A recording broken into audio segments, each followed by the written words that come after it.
Welcome to La Vista. I'm Juliet, and along with my friends Christina, Kelsey, and Ricky, we bring the hottest topics going around in our country right into your living room. Today, we're going to be talking about something that affects all of you, whether you know it or not, and it's the media. There are a lot of different types of media, and we're going to touch on a few of them today, just so you know what to look for, what kind of distractions, what kind of influences, just so you're a little more aware of when you need to make a big decision. Okay, first type of media, which I think is the most fun, the tabloid trash media. Ooh. Yes. Christina, what do you think? Well, do you guys know a fellow by the name of Joe Nolenberg? No. No? Guys, the House of Representatives? No? There's a lot of those guys. I know Britney Spears doesn't wear underwear.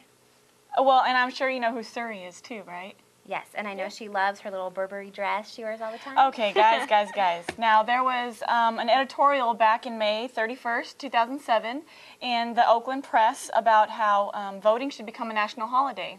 Well, Joe seems to think that the cost for businesses would drop. Businesses would lose so much money because people would go vote. Yeah, crazy, huh? Crazy. But we're so distracted by the other stuff. Why would we even pay attention? exactly, and nobody got wind of this editorial. Nobody even heard about this new voting law. But like I said, Juliet does know what Suri wears. Yeah, I know Lindsay Lohan went to rehab. I know Amy Winehouse does drugs. Yes, exactly, Juliet. But people need to remember that voting is not just a right, but it's an obligation. Well, that's true, yes, and good thing you made us aware of that, and maybe we will start thinking of a national voting holiday. But like you said about the businesses losing money, money buys influence. I mean, if you have most money, then you're going to have the most influence, whether it be through advertising or magazines or even just running for president. Presidential candidates have to have a lot of money. What do you think, Kelsey? Well, obviously, the more money you have, the more your opinion is going to be on the media. It plays a big part. I mean, look at Super Bowl commercials. According to SuperBowlinfo.com, I mean, $2 million just for 30-second airtime.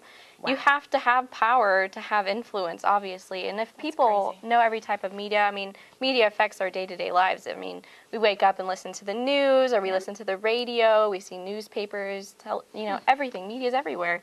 And obviously, influence comes with power. Exactly. And when you hear something in the media, it's someone's opinion, and a lot of people take that opinion as fact without even making their own opinions about it. Yep, exactly. Right, ladies?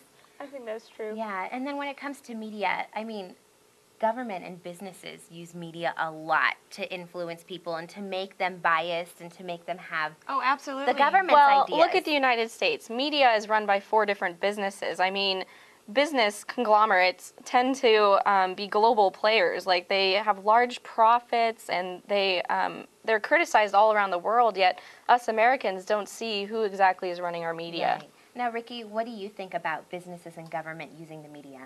I think they are part of the reason for the distraction because they have multiple things that they would rather us not know like about. What? Secret. For instance, 9/11, we went into war, we were great, but here we are 7 years later, and all the reasons they used to get us into Iraq in 2001 no longer apply.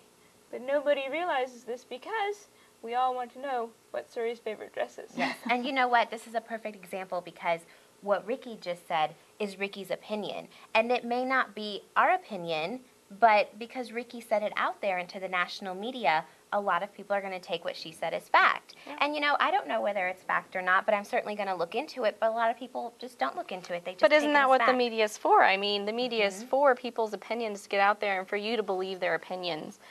Well, like Rosie always says, if you want to know what's going on in your country, you have to stay away from U.S. media. Right. Well, speaking of other countries, foreign policy is a big thing with media. Now, how does the media affect what we think about foreign policy or how other countries view America?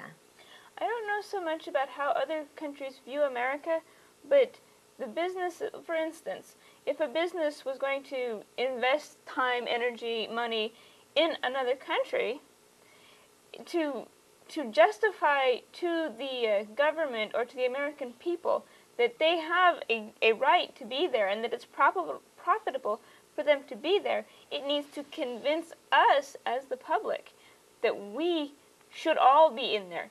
regardless of the fact that it's only these 4 businesses that are the media that are really having any true advantage for us being where they are. Right. So has media become a playing ground where people or our government makes us comfortable in where we are and distracts us and, you know, alleviates anything going on with what they want us to believe about the topic? Is that the underlying problem? I mean, powerful media is kind of what America is faced with. You know, I think right now a lot of media outlets, whether it be the magazines, you know how we see all these, you know, young moms on the magazines, all these young brides, all these people, especially around the holiday times right now. You know, if your husband or boyfriend doesn't get you a diamond right now, he doesn't love you. Like, that's what they make you think. It's like Juliet, this whole it's master true. plan. Aren't you married yet? How old are you? Exactly. You're getting up there. Okay, I'm 26 years old, and all of my friends my age are married and have at least 1 child. And I am the black sheep because I didn't take part in that. Why do you think these shows like Sex and the City are so popular? Because those girls have not gone with the norm. They kind of stepped out and shown other women, hey, you can be 40, you can be single, and you can be hot. So And fabulous. And fabulous, and have good shoes, and So great they go bodies. against the media or what the They media go wants you against to the think. media. Right, and I think that's what more Americans are kind of gravitating toward, that, you know, you can be an independent thinker, you can make your own ideas, and you can make, you know, your own influence on the media, and just take the media with a grain of salt. So, definitely. Well, we're so glad you joined us today on La Vista. We had a great conversation about the media. So for Christina, Kelsey, and Ricky, we want to thank you and have a great day. Thanks, guys. Thanks.